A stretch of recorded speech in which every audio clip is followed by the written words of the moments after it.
este mismo programa, tanto el titular de la Secretaría de Movilidad, el anterior y el actual, como el propio Observatorio Ciudadano en materia de movilidad, señalaron que ya estaba muy avanzada el estudio, la investigación para saber quiénes son los dueños de los camiones y las concesiones en Jalisco. Estamos hablando de aproximadamente 5,000 y tantas concesiones o 5,000 y tantas unidades. Alberto Galarza, el observatorio, ¿qué ha hecho para darle seguimiento a esto? Bueno, el observatorio lleva pidiendo desde hace un año que empezaron a dar estas declaraciones, la directora de Seguridad Vial, que parecía ya un juego como de lotería, ¿no? Vamos al 50, vamos al 60% de avance, vamos al 72, al 90, ¿no? Pedíamos los resultados.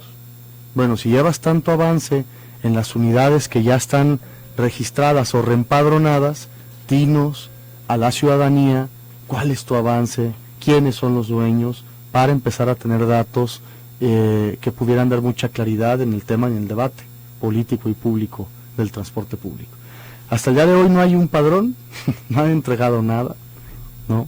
Y lo peor es que sabemos con fuentes extraoficiales que el padrón no se terminó, que llegó a un 50% de avance y que incluso ya se les venció el contrato con la empresa que los estaba ayudando a la dinámica de reempadronar, que se supone que era con una serie de seguridades protocolarias para hacerlo incorruptible, que también tenemos nuestras dudas, y hoy no tenemos padrón, y por lo tanto, si no sabemos quiénes son los dueños, pues el gobierno, ¿cuándo va a empezar a licitar los nuevos corredores de ruta empresa para poder reordenar el servicio del transporte público y cumplir con lo que dice la nueva ley de movilidad, que el modelo debe de ser el de ruta empresa sobre el modelo de hombre camión? Pero a ver, te pregunto entonces, Alberto, ¿qué no le informó la Secretaría de Movilidad al observatorio que estaba haciendo ese trabajo y en qué condiciones? Porque estás hablando de un contrato. Así es. Y un contrato tiene derechos y obligaciones, y tiene condiciones y tiene plazos. Pues ¿cómo que ya se venció el contrato y no terminaron el trabajo? Lo que sabemos de fuentes extraoficiales, que ahí tendría que dar su postura la Secretaría de Movilidad, es que no se ha terminado, ya se venció el contrato. Y eso lo deberían de transparentar para saber, incluso para fincar responsabilidades a aquellos funcionarios que o hicieron mal uso o simplemente tuvieron omisiones fuertísimas para poder cumplir su trabajo, por cierto, con recursos públicos que ascendieron, creo que a cerca de 40 millones de pesos para hacer este reempadronamiento. Ah, caramba, digo, 40 millones de pesos entre 5,000 unidades del transporte, pues casi era para comprar muchas más. Completamente de acuerdo. A ver, en este sentido, ¿cuál es la actitud entonces? ¿Cuál es la reacción del Observatorio Ciudadano frente a una omisión de este tamaño? No se presta a suspicacias.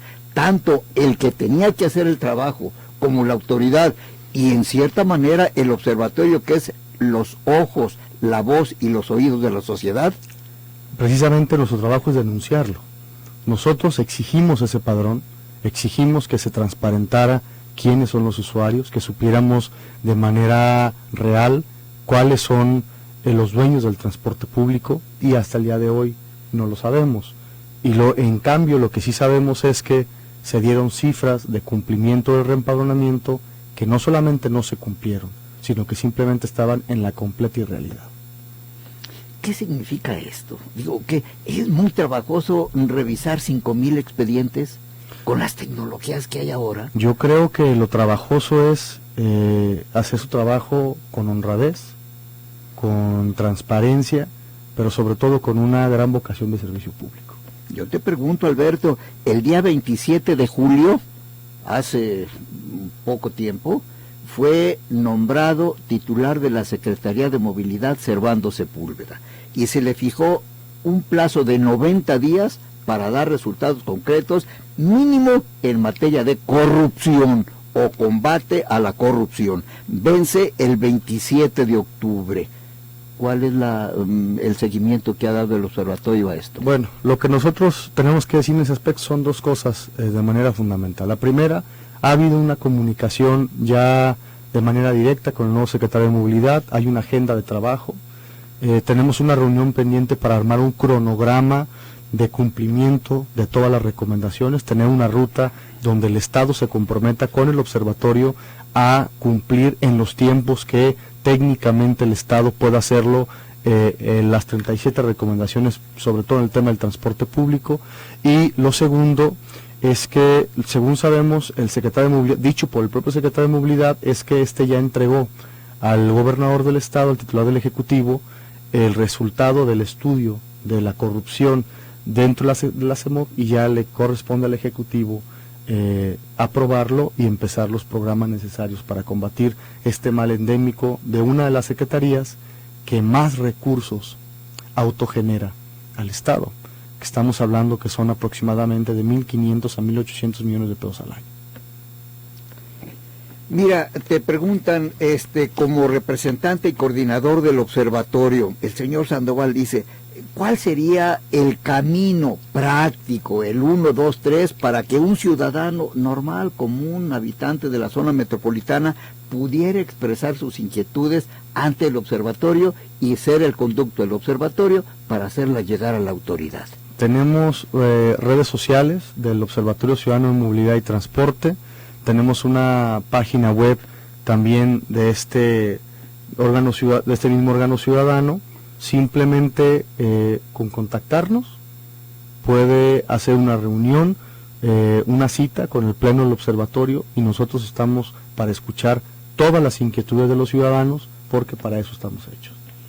Señor, en el caso de los taxis, te están preguntando si hay 12,000 y tantos taxis en Guadalajara, el mercado para cuánto aguanta, tanto de taxis como de las empresas estas llamadas empresas de redes de transporte. Esa es una buena pregunta, porque luego no tanto el taxista tradicional, sino los que son los verdaderos dueños de los taxis, los que son el 80% de los dueños de los taxis, que ni siquiera los manejan en muchos de los casos, que son sindicatos y todos estos órganos que más sirven como grupos de poder que como representantes de un sector de la población,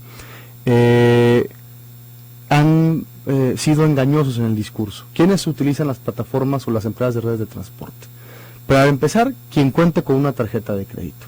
Tendríamos que ver qué porcentaje de la población cuenta con una tarjeta de crédito. Segundo, ¿quiénes de los que cuentan con una tarjeta de crédito confían en una plataforma electrónica para dar sus datos personales? Y tercero, ya teniendo estos dos elementos, ¿quién cuenta con un smartphone? Y aparte, ¿quién cuenta con un teléfono inteligente que tenga datos, que tenga internet? Estamos hablando de que el mercado es muy específico, es un segmento del mercado muy reducido, y ese es un debate engañoso, pero que quienes pierden los sitios que cobran mucho más caro las tarifas, como los de los aeropuertos, como los sitios que están en zonas hoteleras. Quienes pierden los taxistas que cobran tarifas exorbitantes en las noches cuando hay el programa del Torito, ¿no? Y cobran en distancias cortas tarifas desde 400 hasta 500 pesos, ¿no?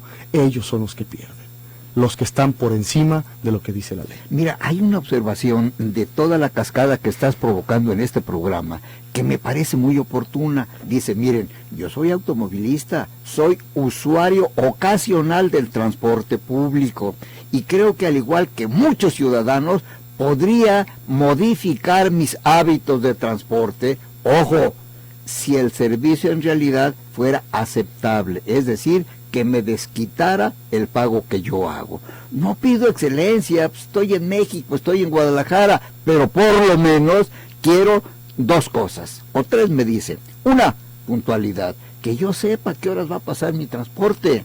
2, que haya unidades limpias, en buen estado, que no me vaya a sentar yo en un asiento, si es que hay asiento en ese momento, sucio. Y luego, también que sea seguro. Así es. 3 cosas. ¿Tú qué opinas de cuándo podemos llegar a ese nivel en Guadalajara? Yo creo que también los transportistas ya están preocupados por, incluso algunos grupos, de mejorar su servicio. No tanto porque sean muy buenas personas, no sé si son buenas personas o no, sino que sean tipos que quieran dar un mejor servicio a la ciudadanía. Lo que sí sabemos es que también las nuevas plataformas electrónicas ya están prestando un servicio en otras ciudades del mundo que se llama, por ejemplo, Uberpool, que son transportes, son transportes masivos, rutas de algunos camiones que pasan por determinadas rutas, que los puedes localizar por medio de tu teléfono móvil y puedes utilizar un servicio seguro, eficiente y sobre todo que sabes a qué horas va a llegar cada una de tus unidades. Hoy los transportistas están perdiendo pasaje. Hoy los transportistas desde hace 8 o 10 años estamos viendo un aumento en el parque vehicular de transporte privado, de vehículos de la ciudad, porque los ciudadanos efectivamente dicen, no, es que no puedo llegar tarde a mi trabajo, tengo temor de perder a mi trabajo por llegar tarde, entonces prefiero invertir en comprarme un carro, ¿no?, en lugar de usar el transporte público. Y hoy los transportistas han perdido un gran sector de la población que podría moverse en el transporte público y que hoy, por lo mismo que dice hoy el ciudadano que está escribiendo, pues precisamente ¿por qué no usan el transporte público? Hoy si mejoraran, tuvieran ellos más usuarios, por lo tanto mejorarían también sus ganancias. Con el fin de tener un panorama claro de cuál es la realidad en nuestro medio, preguntan, ¿hay alguna estadística para saber de los 2 millones de unidades de vehículos de motor que hay en la zona metropolitana, qué porcentaje, cuántos son un hombre, un vehículo, cuántos usan un vehículo con una sola persona? Esta es una pregunta que le están haciendo a Alberto Galarza. Él es el coordinador del Observatorio Ciudadano en materia de movilidad. Una respuesta después de una pausa.